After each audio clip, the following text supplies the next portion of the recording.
చేయలేకపోయారు. కదండి, మేము అది శ్రీకాకుళం అంటే ఆమదాల వలసలో దిగిన తర్వాత శ్రీకాకుళం వరకు మేము బై రోడ్డు ప్రయాణించాం.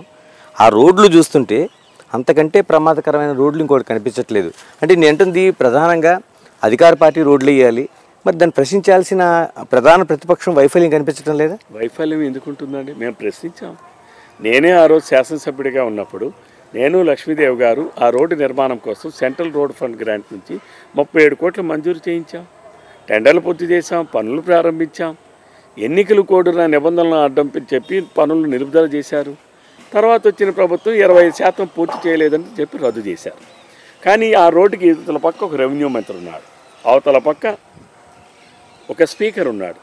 వీళ్ళిరువురు తిరిగి ఆ రోడ్డును మంజూరు చేయడానికి వాళ్ళిద్దరికీ 2.5 సంవత్సరాల కాలం పట్టింది తిరిగి మంజూరు చేయడానికి.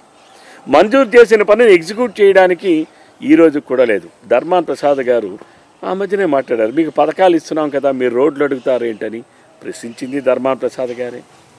మరి ఆ రోడ్డు ఎందుకు అవ్వలేదంటే మా దగ్గర డబ్బులు లేవు, మీ పథకాలకు డబ్బులు ఇస్తున్నాం కాబట్టి రోడ్లకి వేయడానికి డబ్బులు లేవు కాబట్టి ఆ రోడ్డు అలా ఉండిపోయిందని ఆయనే మాట్లాడారు. కేవలం సీతారాం అవినీతి వలన ఆ రోడ్డు అలా అయిపోయింది.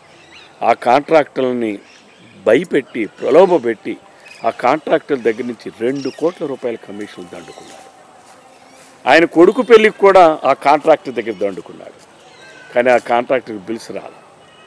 సీతారాం అవినీతి వలన ఈరోజు ఆ రోడ్డు ప్రమాదాలకు గురై 25 మంది చనిపోయారు. 200 పైబడి క్షతగాతులు అయ్యారు. కొందరు కాళ్ళు విరిగిపోయిన వాళ్ళు ఉన్నారు, చేతులు కోల్పోయిన వాళ్ళు ఉన్నారు, నడుము విరిగిపోయిన వాళ్ళు ఉన్నారు, మెడ విరిగిపోయిన వాళ్ళు ఉన్నారు, మైండ్లో వాళ్ళు బ్రెయిన్ హెమరేజెస్ వచ్చిన వాళ్ళు ఉన్నారు, పెరాలసిస్ వచ్చిన వాళ్ళు ఉన్నారు. దీనికి అంతటికీ కారకుడు తమ్మినేని సీతారాం అవినీతి. ఇలాగ అవినీతి మాట మీరు అన్నారు కాబట్టి ఖచ్చితంగా ఇక్కడ అవినీతి కోసం ఆమదాల వలస చర్చించాల్సిందే.